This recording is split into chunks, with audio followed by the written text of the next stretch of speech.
우선 첫 번째로 오퍼레이터 생산입니다. 오퍼레이터란 무엇이냐면 현장에서 근무하면서 제품을 생산하는 작업자를 말하는데, 이 오퍼레이터는 주로 밸브나 펌프, 컴프레셔 이런 장치들을 직접적으로 조작하면서 이제 제품을 생산하는 그런 역할을 합니다. 그럼 이제 본 강의에 들어가기 앞서 이 정유 회사와 석유화학 회사가 어떤 역할을 하는지 알아보도록 하겠습니다. 다른 복잡한 거 생각할 필요 없이 우선 정유 회사는 이 원유를 가져와서 상압에서 증류를 통해서 이 원유를 분리하게 됩니다.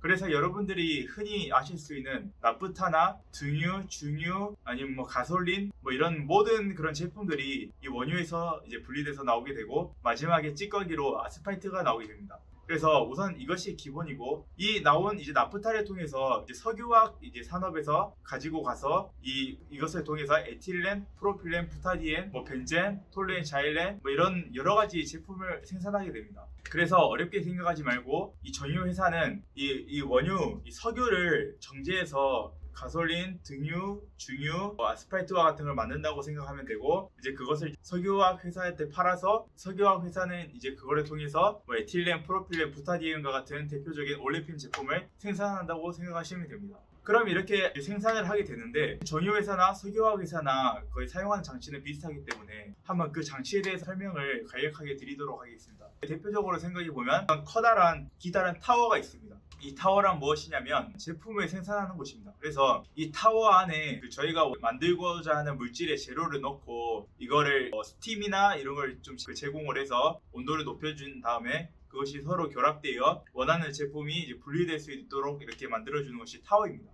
그리고 타워 근처를 보면 열교환기가 있습니다. 이 열교환기는 어떤 역할을 하냐면, 쉽게 말하면 제품에 열을 떨어뜨리는 역할을 하고, 그 떨어뜨린 열을 통해서 다른 곳에 열을 전달해주는 역할도 합니다. 이 열교환기는 쓰임새에 따라 여러 종류로 나뉘는데 이것은 나중에 설명하도록 하겠습니다. 그래서 이 타워에 열교환기를 거쳐서 스팀을 불어넣어 주면은 이 원료가 뜨거워져서 기체 형태로 위로 날아가는데, 리플럭스라는 것을 통해 같은 유체끼리 모이게 됩니다. 이제 분리를 시키면은 이게 하나가 만들어지는 게 아니고 여러 개가 만들어질 거 아니에요. 그거를 이제 서로 같은 유체끼리 분리시켜서 또 열교환기를 통해 열을 식혀서 이걸 액체로 만듭니다. 이것을 그대로 탱크 안에 집어넣게 되면은 유증기라는 게 생성되게 됩니다. 저희가 예를 들어 프라이 같은 걸 하면은 기름에서 연기가 나는 걸 볼 수 있습니다. 그런 걸 유증기라고 하는데, 그게 이제 만약 쌓이게 되면은 탱크가 이제 점점 압력이 커지니까 그걸 못 견디고 폭발하는 경우도 있고, 아니면은 그 안에 있는 제품도 다 손상이 되겠죠. 그리고 그 제품이 다 밖으로 빠져나가면 환경 오염의 위험도 있습니다. 그래서 온도를 한번 낮춰서 액화도 시키고 온도를 낮춰서 유증기의 발생을 방지해 주는 것입니다. 제품이 안으로 들어가게 되는데, 그럼 이거 제품이 그대로 탱크 안으로 들어갈 수 있을까요? 그 원통형 탱크 안으로 들어갈 수가 없겠죠. 그럼 그걸 보내주는 역할이 필요한데, 그게 바로 배관이랑 밸브랑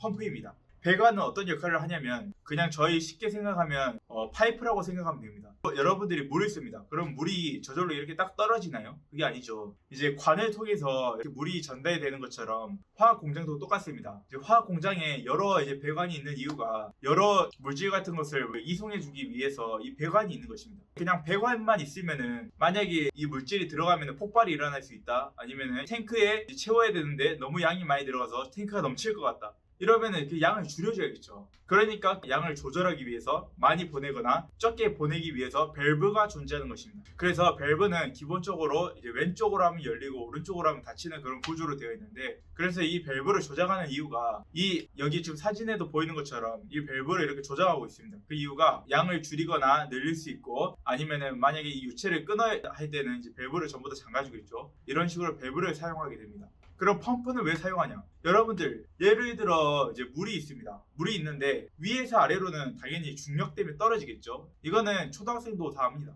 물이 자동으로 위로 올라가진 않잖아요. 그래서 이걸 어떻게 올려줘야 되냐? 이 펌프를 통해서 이 유체를 압축해서 올려주게 됩니다.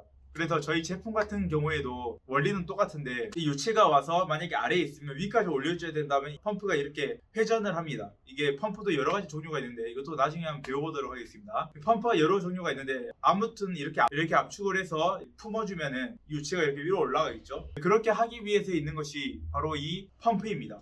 그러면 펌프도 있는데 컴프레셔라는 말도 들어봤을 거예요. 컴프레셔는 왜 필요하냐? 펌프는 유체, 그러니까 뭐 물이나 아니면 이런 화학 물질 같은 그런 액체를 압축해주는 반면에 이 컴프레셔는 이제 기체를 압축해주게 됩니다. 기체를 강한 압력으로 이제 압축을 해서 내보내기 때문에 속도도 빨라지겠죠. 예를 들어 스팀 같은 경우에도 그냥 저희가 일반적으로 이제 물을 100도에서 끓이면 나오는 그 증기 있잖아요. 그걸 이제 스팀이라고 하는데, 이 스팀과 같은 경우에도 그냥 나가면 좀 잔잔하게 파워가 없는 것처럼 나갈 수 있지만, 이거를 압축해서 보내버리게 되면 엄청나게 빠른 속도로 엄청나게 강한 힘으로 이제 밀어주게 됩니다. 그래서 기체를 압축시키기 위해서 사용하는 것이 이 컴프레셔인 것입니다. 이 정도만 아시면은 여러분들이 왜 그 장치가 쓰이는지를 이제 기본적으로 아셨을 겁니다. 이 장치 하나하나에 대해서 한번 알아보도록 하겠습니다.